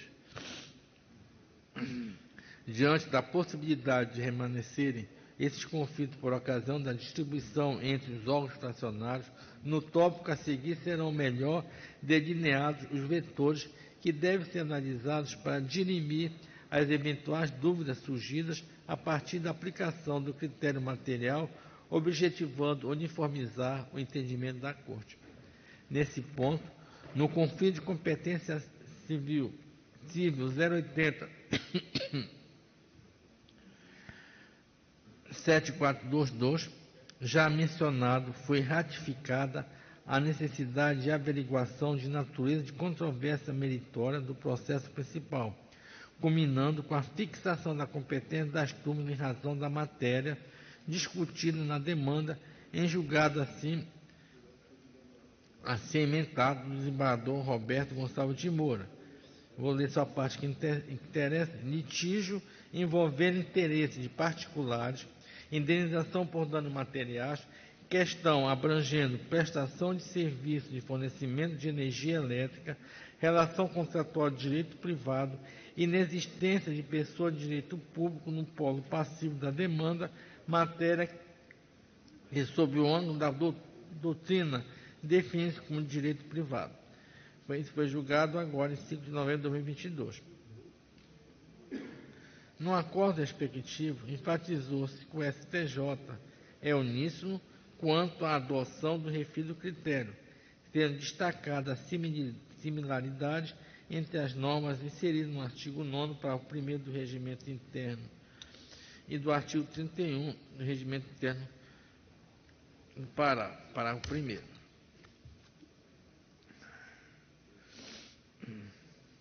No particular, mostra-se salutar reproduzir trecho do Regimento Interno do STJ acerca do critério de fixação da competência interna entre áreas especializadas em razão da matéria. Vou ler só a parte que interessa. Há no Tribunal 3 áreas de especialização estabelecida em razão da matéria. A competência das seções e das respectivas turmas fixada pela função da natureza da relação jurídica litigiosa. Ele vem citando os outros incisos do artigo 9º e prossigo. Ao interpretar suas disposições regimentais, o STJ possui entendimento cristalizado acerca da fixação da competência em função da natureza da relação jurídica litigiosa, se não vejamos. Peço bem para não ler, que são várias decisões. Prossiga, senador. A despeito do critério material já colacionado no STJ, não se pode olvidar que o entendimento dissonante que sustenta a fixação da competência interna em razão da pessoa litigante, com a adoção do critério ratione persone, leva em consideração a personalidade jurídica da entidade, tema este que é abordado pela doutrina de Átrio Guzmão Carneiro da seguinte maneira: a competência ratione persone toma por dado relevante um atributo ou uma característica pessoal do litigante. Assim, a nacionalidade, os fóruns de nobreza ou classe, a situação como idoso ou incapaz, o cargo ou função pública ocupada pelo litigante ou a circunstância de ser litigante, pessoa jurídica de direito público ou vinculada ao poder público. Seguindo esse entendimento, colaciono o trecho do voto vista proferido pela excelentíssima desembargadora Luzia Nádia Guimarães Nascimento, nos autos do conflito eleito como piloto presente em AC. Ocasião em que foi destacado que a competência para julgamento das ações de respectivos recursos decorrentes de processos nos quais figuram como parte pessoa jurídica de direito privado, indubitavelmente, não é o dos colegiados turmas e seções de direito público. Essa competência, portanto, pertence ao colegiado de direito privado, como previsto no artigo 29A(1), combinado com o artigo 31A(1) e para o primeiro inciso 3 do regimento interno desta Corte, sob pena de ofensa ao princípio do juiz natural. Todavia, ao final, restou consignado a possibilidade do Tribunal Pleno entender pela superação da questão de competência em razão da pessoa e, por conseguinte, que se deve adentrar no objeto da licitação ou contrato. Dentre os argumentos definidos pela corrente dissonante 2, já elencado no tópico 1 deste voto, estão aqueles que sustentam que o critério material está previsto no regimento interno do Tribunal do Pará.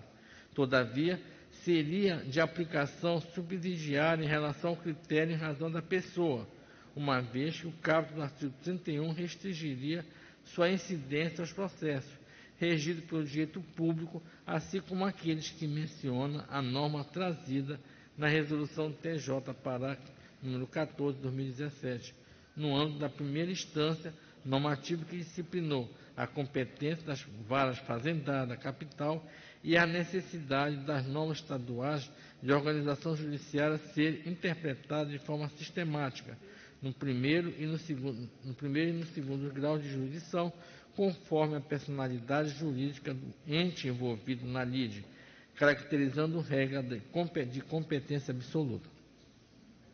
Todavia, constato que o ato normativo que fixou a competência das varas fazendárias em primeira instância não pode ser utilizado como critério determinante para a exclusão da competência no âmbito das turmas de direito público, uma vez que não há vinculação de competência dos processos julgados nas varas especializadas da Fazenda Pública para julgamento de seus respectivos recursos no âmbito dos órgãos fracionados de direito público TJ Pará. Ainda mais considerando que o regimento interno da Corte trouxe em seu bojo outras regras de competência para as turmas de direito privado e público, privilegiando o critério material.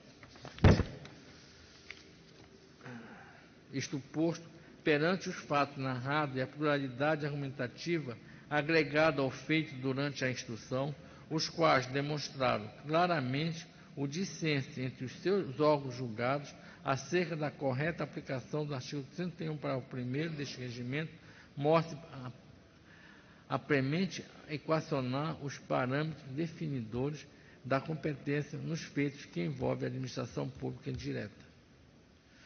3.3. Da fundamentação para a resolução do conflito e fixação das teses vinculantes.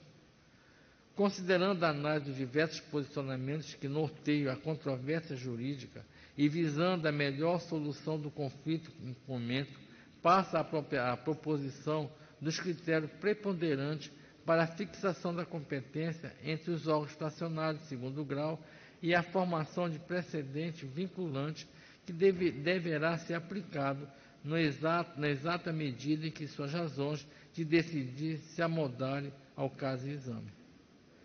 Sendo insuficientes as razões apresentadas para a aplicação do critério ratione persone, pautado na personalidade jurídica da entidade litigante para a fixação da competência interna desse tribunal, defendo que a qualidade das partes litigantes é indiferente aos critérios e regras de distribuição já definidas pelas normas regulamentares desse tribunal, mostrando-se adequada a incidência do critério ratione matéria, em razão da matéria, com base na natureza da relação jurídica de fundo para a determinação da competência em segunda instância, independente de personalidade do direito público ou privado ostentada pela parte envolvida, consoante interpretação do artigo 31, parágrafo 1º, inciso 1 e 3 do regimento interno do tribunal.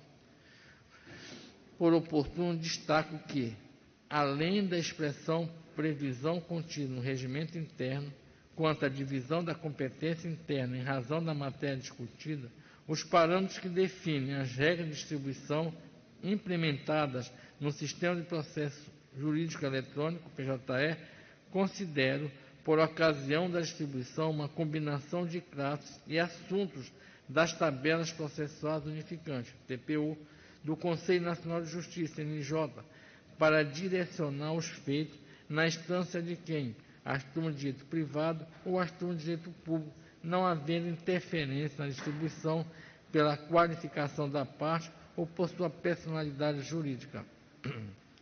Ademais, existindo inconteste similaridade entre as normas do regimento interno e do regimento interno do STJ, é institucionalmente salutar encampar o posicionamento deste Tribunal Superior quanto ao critério determinante se a natureza da relação discutida em juízo para definir a competência entre os órgãos fracionados.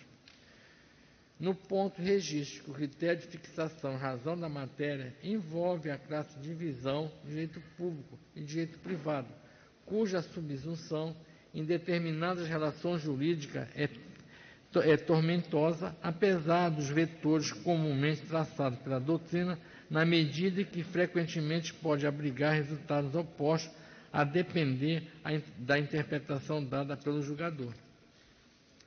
A doutrina tem traçado vetores para enquadramento de determinada questão sobre uma ou outra matéria, conforme a natureza da relação entre as partes, que consiste da análise de 1. Do interesse, 2. dos sujeitos processuais e 3. da subordinação. Tais critérios para a definição de direito público-privado foram assim explicados no voto vencedor do aludido conflito de competência da relatora desembargador Roberto Gonçalves de Moura. Se não, vejamos. Segundo o critério de interesse, o direito público diz respeito às coisas do Estado, enquanto o privado se refere à utilidade dos indivíduos. Nessa perspectiva, o direito público se refere aos interesses do Estado, e o direito privado, por sua vez, regula interesses dos sujeitos privados. Em relação ao critério que se funda na natureza do sujeito, se a relação jurídica tem o Estado como parte, será aplicado o direito público. Em se tratando de relação entre sujeitos privados, incidirá o direito privado. Por fim, quanto ao critério da subordinação, na relação de direito público, há a presença do poder público, da autoridade e do jure império do Estado, que quer dizer, o Estado deverá estar na posição jurídica de alterar unilateralmente a situação jurídica de terceiros. É nesse sentido que se diz que o Estado se coloca em posição superior em relação aos entes privados. Em contrapartida, quando a relação jurídica for de paridade, de igualdade, esta diante do direito privado. Fecha aspas. A partir das distinções historicamente construídas pela dogmática, é possível esmiuçar tais vetores no intento de melhor conceituar tais ramos do direito. Em síntese, o direito público tutela o interesse coletivo, que é público, ao passo que o direito privado tutela o interesse individual privado. É reservado ao Estado o exercício de uma autoridade pública através de uma relação vertical, diversamente entre os particulares, onde os interesses são iguais, da mesma estatura e protegidos de modo equivalente, tratando de uma relação horizontal. Sob o vetor subordinação, as normas de direito público otorgam ao Estado posição de autoridade nas relações jurídicas, expressando-se no poder de impor deveres a outro sujeito, independentemente da concordância deste. Na relação de direito público, o Estado se situa em posição mais elevada que o particular, razão pela qual incide as normas de direito público. Denomina-se essa espécie de poder consistente na possibilidade de obrigar unilateralmente a terceira a fim de regulamentar, fiscalizar ou fomentar um serviço do poder extroverso. Já as normas de direito privado regulam relações jurídicas em que há paridade, pois entre particulares os interesses e respectivos deveres nascem pelo consentimento, pela autonomia da vontade, pela concordância das partes envolvidas na relação. O vínculo do direito privado é horizontal, situando os sujeitos no mesmo plano, sem poder para, unilateralmente, impor obrigações na medida que somente possui poder interno, que é o poder de constranger sua própria esfera jurídica e não a alheia. Por outro lado, reitero que muitas vezes que se verifica na prática a dificuldade, se não impossibilidade, de fazer-se uma separação estanque entre o direito público e o direito privado em algumas relações jurídicas mais complexas, dada a interdisciplinaridade das matérias submetidas ao Poder Judiciário, razão pela qual pode surgir interpretações diversas para demandas similares. Pelo exposto diante de eventuais incertezas e obstáculos enfrentados na separação absoluta entre os dois grandes ramos, público e privado, bem como visando a melhor aplicação do critério de ordem material para determinar a natureza da relação jurídica preponderante, envolvendo a apuração dos elementos normativos capazes de assegurar a pretensão de direitos deduzidos em juízo, deve-se analisados os traços relevantes da relação jurídica posta em discussão de acordo com os vetores acima enumerados: interesse, sujeitos processuais e subordinação. Assim, acaso a matéria sofra predominantemente a incidência das regras e princípios que disciplinam as relações entre a administração pública e os particulares, caracterizados por uma posição de verticalidade e regidas pelo princípio da justiça distributiva, no que difere os direitos privados, que regula as relações entre iguais, em posição de horizontalidade, regida pelos princípios da justiça comutativa, serão competentes os órgãos fracionados deste tribunal, que compõem a seção de direito público, na forma do artigo 31, parágrafo 1º, inciso 1 a 3 do Regimento Interno do Pará. Por derradeiro, cumpre evidenciar novamente os desafios da incidência do critério material, os entendimentos dissonantes que podem advir desse critério, mesmo que baseado na observação de vetores pré-estabelecidos para direcionamento da competência para o ramo de direito dominante, uma vez considerada a multiplicidade dos vetores e discricionariedade na interpretação dos valores, a hibridez das relações jurídicas e os limites objetivos do conflito imediato ou imediato levado a juízo. 4. Da enunciação da tese jurídica objeto do incidente. Considerando os fundamentos determinantes para o deslinde da questão jurídica submetida neste incidente de assunção de competência, propõe a fixação da tese vinculante com os seguintes enunciados. 1. Deve incidir o critério de fixação da competência em razão da matéria, com base na natureza jurídica da relação litigiosa, para a determinação da competência em segunda instância, independente de personalidade de direito público ou privado da parte envolvida, consoante interpretação do artigo 31, inciso parágrafo 1º, inciso 1 e 13 do Regimento Interno do Tribunal de Justiça do Estado do Pará. 2. Para determinar a natureza da relação jurídica, devem ser analisados os traços preponderantes do conflito posto em discussão, considerando como critério determinante o interesse ou sujeitos processuais e a subordinação, visando o adequado enquadramento da matéria sob o manto das normas do direito público ou do direito privado, assim como a melhor solução da controvérsia. Da aplicação da tese vinculante. Seu ponto 5. Nos termos estabelecidos no artigo 985, inciso 1 e 2 do CPC, cujas disposições também se aplicam ao IAC, a tese, ora fixada, ter efeito sobre os casos pendentes, suspensos por ocasião da admissibilidade deste incidente, e sobre aos casos futuros que tratam da distribuição e dos critérios de definição de competência entre atos de direito público e privado, considerando a preponderância da natureza da relação jurídica litigiosa ou a personalidade jurídica das partes litigantes. 5.1. Do termo inicial para a aplicação da tese firmada. No tocante aos conflitos de competência, suspensa em relação da admissibilidade do presente incidente de assunção de competência, enfatizo que a tese, ora fixada, não deve ser aplicada imediatamente como precedente obrigatório, haja visto que a estabilidade dos enunciados firmados ocorre somente após o julgamento dos eventuais recursos excepcionais interpostos perante os tribunais superiores, consoante previsão expressa nos parágrafos 1º e 2º do artigo 987 do CPC, com atribuição de efeito suspensivo automático aos recursos extraordinário e especial, não sendo necessária a ocorrência do trânsito em julgado.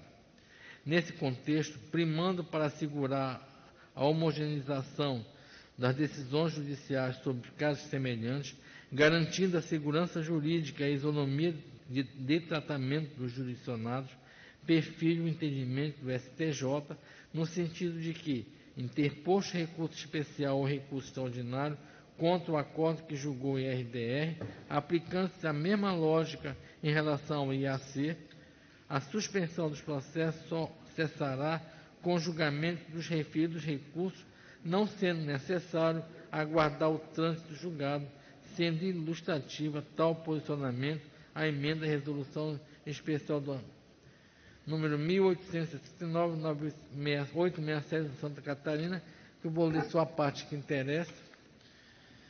Incidente de resolução de demandas repetitivas, recurso extraordinário e especial a efeito suspensivo automático, necessidade de aguardar o julgamento dos tribunais superiores, artigo 982, obrigado. Parágrafo 5º e 987, parágrafo 1º e 2º do CPC. Por sua vez,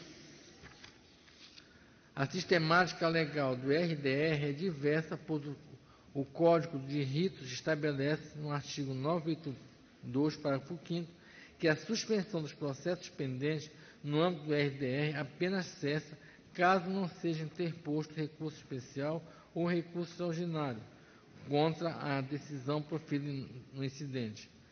Além disso, a previsão expressa nos parágrafos 1º e 2º do 987 de que os recursos extraordinário e especial contra acordo que julga o incidente em questão tem efeito suspensivo automático, obsolete, bem como de que a tese jurídica adotada pelo STJ ou pelo STF será aplicada no território nacional a todos os processos individuais ou coletivos que versem sobre a idêntica questão de direito. Apesar de tanto o RDR quanto os recursos repetitivos comporem o microsistema de julgamento dos casos repetitivos, a distinção de tratamento legal entre os dois institutos justifica-se pela recorribilidade diferenciada de ambos, de fato, enquanto, de um lado, o RDR ainda pode ser combatido pelo RESP ou pelo recurso extraordinário, os quais, quando julgados, uniformizam a questão em todo o território nacional. Os recursos repetitivos firmados na instância superior apenas podem ser objeto de embargo de declaração quando cabíveis os recursos extraordinários, contudo, estes sem efeito suspensivo automático. Ademais, com a manutenção da suspensão dos processos pendentes até o julgamento dos recursos pelos tribunais superiores, assegura-se a homogeneização das decisões judiciais sobre os casos semelhantes, garantindo a segurança jurídica e a isonomia de tratamento dos jurisdicionados. Impede-se, assim, a existência e eventual trânsito julgado de julgamentos conflitantes, com evidente quebra de isonomia em caso de provimento ao RESP ou ao RE, interposto contra o julgado do RDR. Em suma, interposto o RESP e o RE contra o acordo que julgou o IRDR, a suspensão do processo só cassará com o julgamento dos referidos recursos, não sendo necessário, entretanto, aguardar o trânsito do julgado. O raciocínio no ponto é idêntico ao aplicado pela jurisprudência do STF e STJ ao RE, com repercussão geral, e os recursos repetitivos por julgamento do RESP e do RE contra o acordo de IRDR é impugnável apenas por embargo de declaração, os quais, como visto, não impedem a imediata aplicação da tese firmada.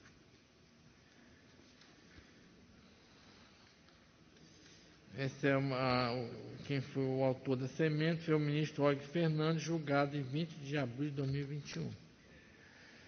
Recentemente, o STJ ratificou tal diretriz por ocasião do julgamento do recurso especial 1976-792 do Rio Grande do Sul, no qual consignou que a decisão que não aplica de imediato o comando do RDR, desafiado por apelo especial, não ofende a autoridade daquele, uma vez que os efeitos do incidente se encontram suspensos enquanto não julgado o recurso excepcional. Assim sendo, em relação aos conflitos que foram sobrestados por ocasião da admissão do presente IAC, a aplicação da tese de hora fixada deve ocorrer após o julgamento dos recursos excepcionais, eventualmente interpostos, sem que seja necessário aguardar o respectivo trânsito julgado, conforme mencionado no entendimento do STJ. 5.2. Da aplicação para casos pendentes e futuros das consequências da incompetência absoluta e da inaplicabilidade do princípio da não surpresa e nas declarações de incompetência absoluta. Considerando o teor da matéria processual objeto do presente IAC, a aplicação da tese firmada a processos pendentes e futuros deve observar o artigo 64, parágrafo 4º do CPC, a qual dispõe que, salvo decisão judicial em sentido contrário, conserva-se os efeitos da decisão proferida pelo juízo incompetente até que outra seja proferida, se for o caso, pelo juízo competente. Assim, em relação à incompetência absoluta, não incide a preclusão, sendo possível o magistrado conhecê-lo de ofício, ou seja, dispenseando oportunizar as partes a respectiva manifestação conforme o posicionamento hasteado pelo STJ, que eu peço bem para não ler as citações que já foram, que estão no voto nas mãos de vocês.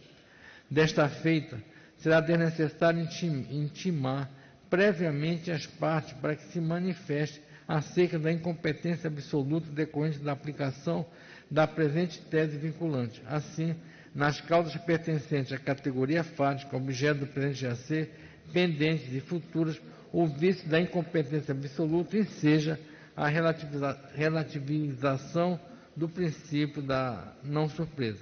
Ademais, por outro lado, considerando o caráter normativo da decisão judicial vinculante, resta necessário indicar o modo da aplicação dos seus efeitos com o objetivo de resguardar a confiança que o jurisdicional deposita na Justiça, face à mudança jurisprudencial que ocorre, por exemplo, em razão da uniformização de um entendimento na Corte ou da alteração da correspondente composição.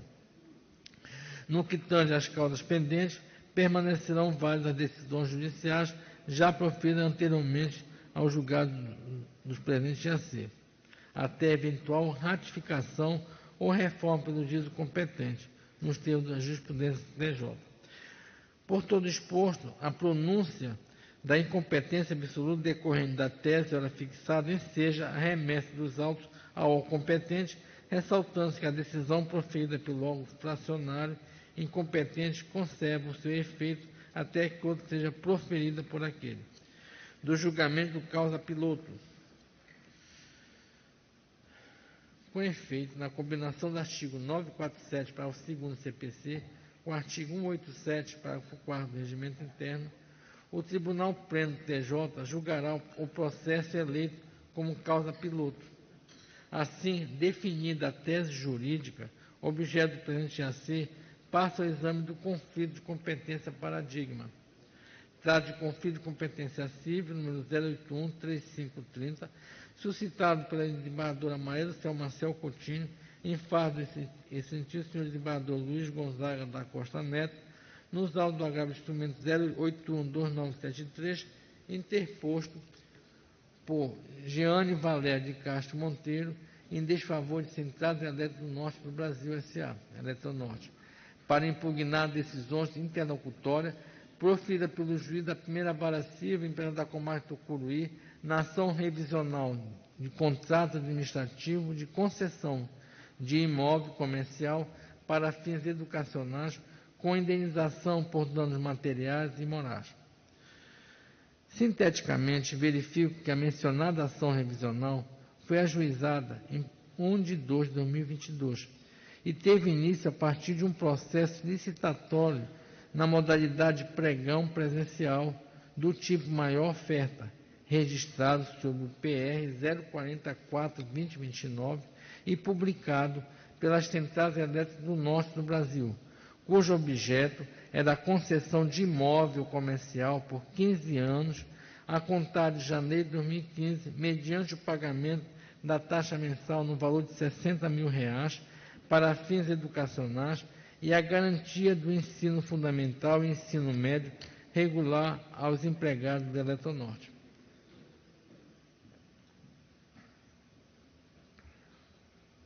Segundo consta do agravo de instrumento em comento, a Reconde teria cumprido as exigências editalícias e ofertado o maior lance, vencendo o certame. Todavia, o imóvel objeto da concessão se encontrava na posse do Sistema de Expansão Educacional Sófocles, sendo que, na data ajustada para a desocupação do imóvel, a Eletronorte não conseguiu de forma amigável a desocupação do imóvel, ocorrendo a suspensão unilateral do contrato firmado com agravante, o que teria gerado prejuízos e despesas financeiras para Jeane Valério do Castro Monteiro. Assim, o agravo instrumento foi interposto em 10 de setembro de 2022, visando a concessão de liminar na manutenção de posse em favor do agravante, como inquilina do imóvel, para que a Eletronorte não pudesse requerer judicialmente a desocupação do imóvel até a decisão final da ação revisional. O recurso do agravo foi originalmente distribuído a relator desembargador Luiz Gonzaga Neto como membro da segunda turma de direito público, o qual determinou a sua redistribuição às turmas de direito privado, ao argumento que se tratava de matéria de direito privado. Os autos foram redistribuídos à relatora desembargadora Maria do Céu Coutinho, então integrando a primeira turma de direito privado, oportunidade na qual foi suscitada dúvida não manifestada sob forma de conflito, na forma do artigo 24, inciso 13, a linha Q do regimento interno deste tribunal, a fim de dirimir a controvérsia sobre o órgão competente, e uma vez que entendeu versar sobre matéria de direito público. Ao ato contínuo, a citada dúvida não manifestada sob forma de conflito foi autuada como conflito de competência civil 081-3530, ora, eleito como causa piloto, sendo distribuído à minha relatoria, ocasião na qual designei o juízo suscitado para resolver em caráter provisório as medidas de urgência até a decisão final do conflito, nos termos do artigo 955 CPC. Assim como franqueei ao desembargador suscitado a apresentação de manifestação após o que os autos deveriam ser encaminhados ao parecer do Ministério Público. Em manifestação, o desembargador suscitado ratificou o entendimento exposto por ocasião da primeira distribuição do recurso, defendendo que a matéria de fundo do agravo do instrumento 081-2973, em que são partes Jeane e Centrais Elétricas, é eminentemente direito privado. Atuando na condição de fiscal da ordem jurídica, o Ministério Público manifestou-se pelo reconhecimento da atribuição das turmas de direito privado e, portanto, vinculação de feito à relatoria da desembargadora Maria do Céu Marcel Coutinho. Por despacho, considerando que a intensa controvérsia a respeito da matéria e com o objetivo de não apenas equacionar o presente conflito de competência, mas, de fato, a divergência a respeito da questão jurídica e mencionando outros tantos feitos em que se discutia a mesma controvérsia, decidi por retirar o feito de pauta de julgamento para a realização de estudo mais adequado ao panorama apresentado, oferecendo solução mais ampla para fim de garantir a segurança jurídica e proporcionar coerência, estabilidade e integridade à jurisprudência desta Corte de Justiça. Nesse contexto, o presente conflito foi afetado como causa piloto e foi suscitado o incidente de assunção de competência, ora em julgamento, em razão pela qual passa a análise meritória e aplicação da tese vinculante firmada. considerando que, na espécie, a definição da competência objeto do conflito de competência coincide exatamente com a questão dirimida na tese jurídica delineada no presente IAC, o julgamento do mérito do processo paradigma exaurisse na aplicação dos enunciados fixados. Inicialmente, como consta na manifestação do ID tal, destaco que a gravada Eletronorte, antes constituída como Sociedade de Economia Mista de Controle Estatal, foi oficialmente privatizada em 14 de junho de 2022, passando a ser uma sociedade anônima de capital aberto, com participação do Estado como mero investidor, que atua como concessionário de serviço público na geração e transmissão de energia elétrica, como subsidiária integral das Centrais Elétricas Brasileiras S.A., Eletrobras. Assim, antes mesmo da interposição do recurso de agravo, ocorrido em 10 de setembro de 2022, a agravada já não mais se enquadrava como ente de administração pública indireta, com personalidade de direito privado, sociedade de economia mista.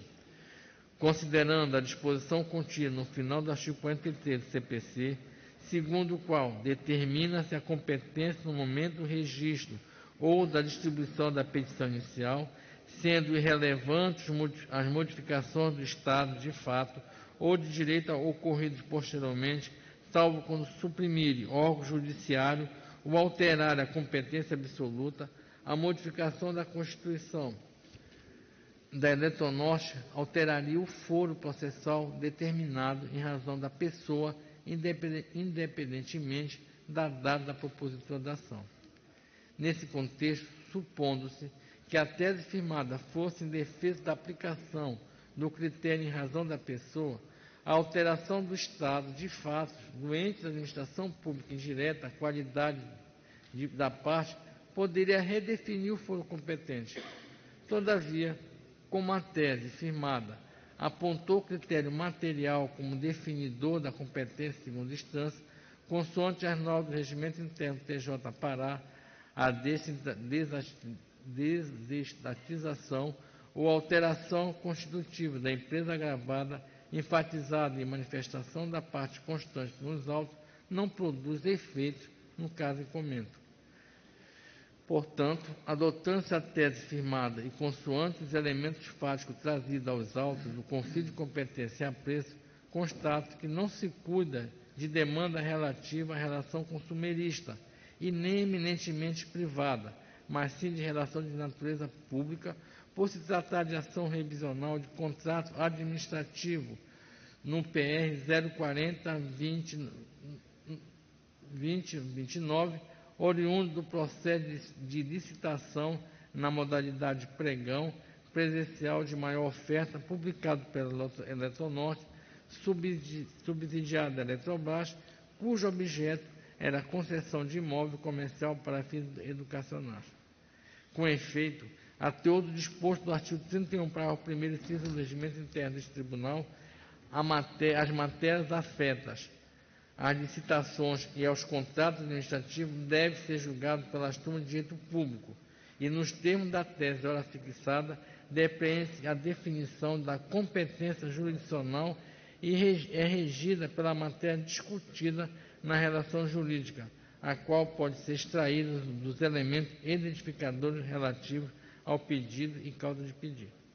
Assim, analisando os vetores apontados como determinantes para apontar a natureza da relação jurídica, entendo que o contrato impugnado na ação revisional originária, na qual houve interposição de agravo, é de natureza administrativa, tendo sido firmado entre a agravada Eletronorte, enquanto sociedade de economia mista, como ente da administração pública indireta, com interesse indireto no ente federativo, por meio de processo de licitação, submetido ao regime jurídico administrativo para prestar serviço educacional aos funcionários da Eletronorte.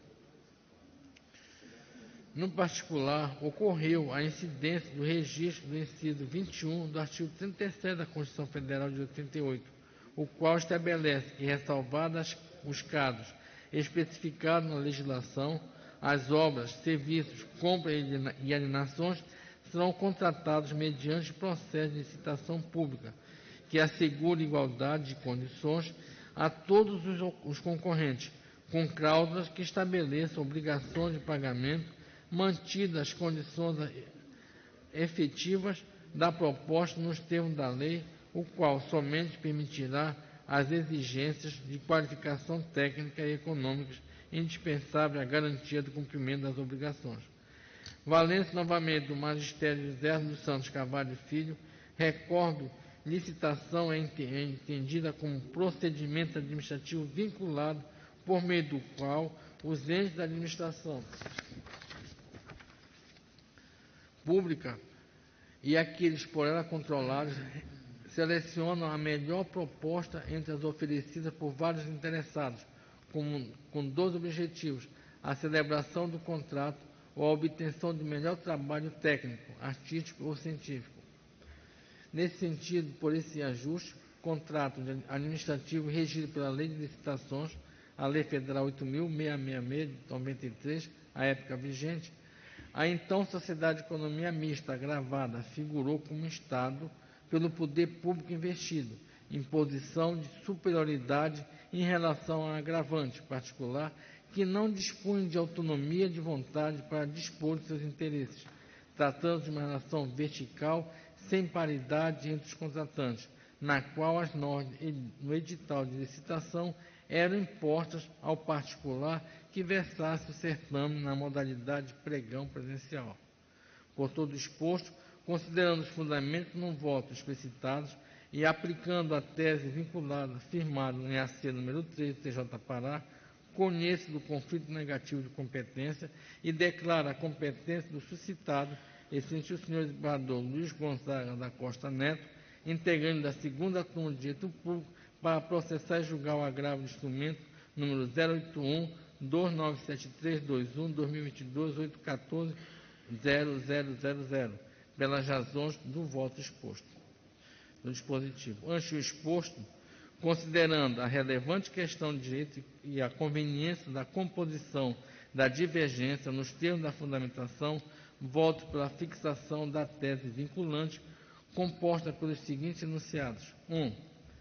Deve-se incidir o critério de fixação da competência em razão da matéria, racione matéria, com base na natureza jurídica da relação litigiosa para a determinação da competência, em segunda instância, independente de personalidade de direito público ou privado da parte envolvida, consoante interpretação do artigo 31, para o primeiro inciso 1 a 13 do Regimento Interno do Tribunal de Justiça deste Estado.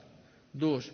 Para determinar a natureza da relação jurídica, deve-se analisar os traços preponderantes do conflito posto em discussão, considerando como critérios determinantes o interesse, os sujeitos processuais e a subordinação, visando o adequado enquadramento da matéria sob o manto das normas de direito público ou de direito privado, assim como a melhor solução da controvérsia.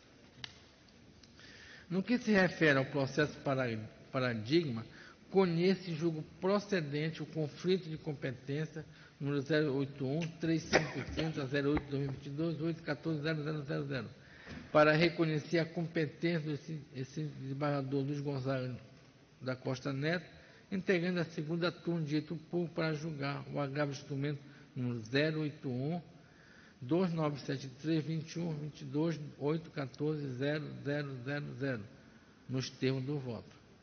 Em relação aos processos que forem suspensos por ocasião da admissibilidade do presente AC, a aplicação da tese, hora fixada, deve ocorrer após o julgamento dos recursos excepcionais eventualmente interpostos, sem que seja necessário aguardar o respectivo trânsito julgado, conforme o entendimento firmado pelo STJ no julgamento do recurso especial número tal.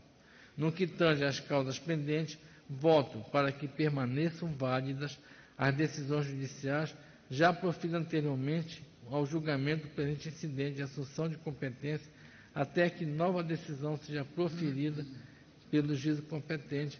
É como voto, senhor presidente. Pois não, desembargador Leonardo Tavares. O voto foi disponibilizado, todos os colegas tiveram acesso. Eu coloco em discussão o voto do eminente colega. Senhor presidente, eu peço a Pois não, palavra. senhor. Eu já tinha, inclusive, informado ao senhor relator que eu vou pedir vistas ao processo para revisitar essa matéria, analisar e trazer o meu voto aqui para que a Corte possa definir o assunto. Pois não. Acrescentando que o senhor relator dificultou, considerando o voto muito bem elaborado e fundamentado que apresentou neste momento. Aí, Vossa Excelência, me parece que já tem uma data, né, para apresentar. Pois é, eu gostaria de colocar aqui ao senhor relator que, considerando as minhas viagens, se nós poderíamos trazer 24 de setembro. 24. Não sei se Vossa Excelência estará viajando. Eu acredito que eu estou em Belém, que eu vou viajar assim. Só confirmar aqui, tá, Manuel? Tá, porque aí já não, né? Já definimos uma data que fica bem mais.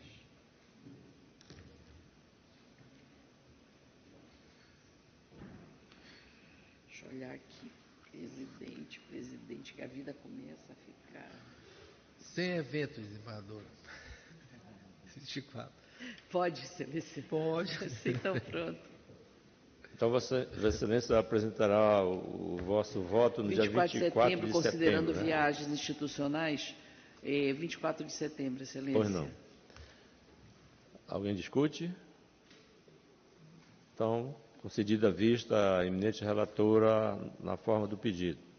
Essa era o último feito, né, da nossa pauta de hoje, de maneira que, agradecendo a presença de todos, eu declaro encerrada a sessão.